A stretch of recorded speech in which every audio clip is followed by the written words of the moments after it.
Hindi dictation गति 80 शब्द प्रति मिनट। स्टार्ट।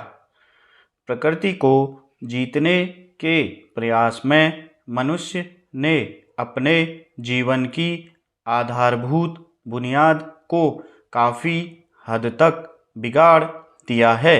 वैज्ञानिक एवं तकनीकी प्रगति के विस्तार और विश्व में औद्योगिक उत्पादन में तीव्र वृद्धि के फलस्वरूप समाज और प्रकृति या मानव और उसके रहने के परिवेश की अन्योन्याश्रय क्रिया बढ़कर चरम सीमा पर पहुंच गई है।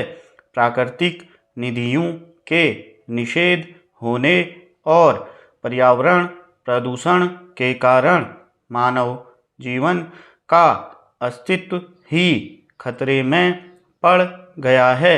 मानव जाति ने वैज्ञानिक और तकनीकी प्रगति के माध्यम से बहुत कुछ हासिल किया है। जीवन का शायद ही ऐसा कोई पक्ष हो जो आधुनिक विज्ञान और तकनीक से प्रभावित न हो।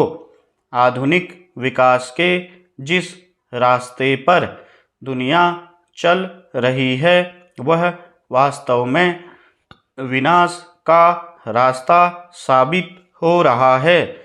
पर्यावरण में नित खतरनाक परिघटनाएं गोचर हो रही हैं जो पृथ्वी की शक्ल सूरत को बदल सकती है और पशु पक्षी जगत की अनेक जातियों और खुद मानव के अस्तित्व को भी संकट में डाल सकती है।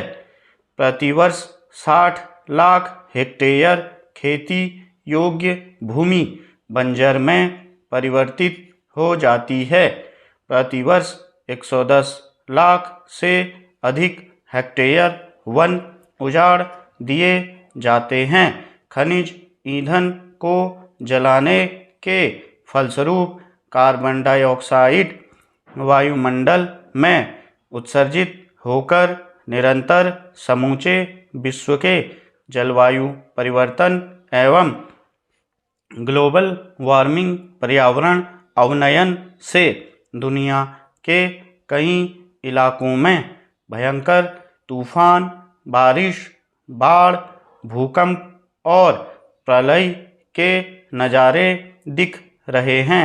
शताब्दी के अंत तक भौगोलिक तापमान इतना बढ़ जाएगा कि कृषि क्षेत्र में गिरावट आएगी।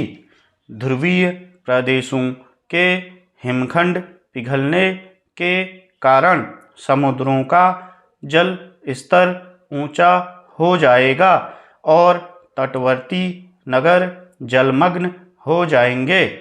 इससे सभी देशों की विशेषकर विकासशील अर्थव्यवस्था को बड़ा नुकसान होगा।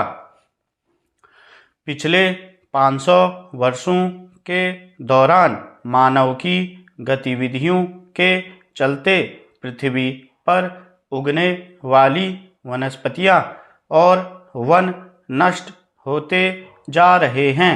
वन विनाश से आने वाले वर्षों में लोग गर्मी से संबंधित बीमारियों से जूझने को मजबूर होंगे।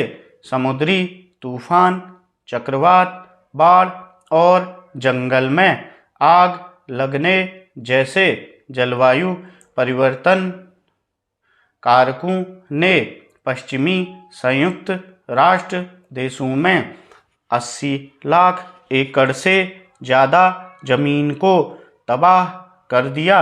विश्व स्तर पर वनाग्नि के बढ़ते मामलों के लिए जलवायु परिवर्तन एवं ग्लोबल वार्मिंग को महत्वपूर्ण माना जा रहा है। घास के मैदानों या टुंड्रा जैसे प्राकृतिक संसाधनों को अनियंत्रित तरीकों से जलाया जा रहा है। मजदूरों द्वारा शहद और वन के कुछ उत्पादों को इकट्ठा करने के लिए जानबूझकर आग लगाई जाती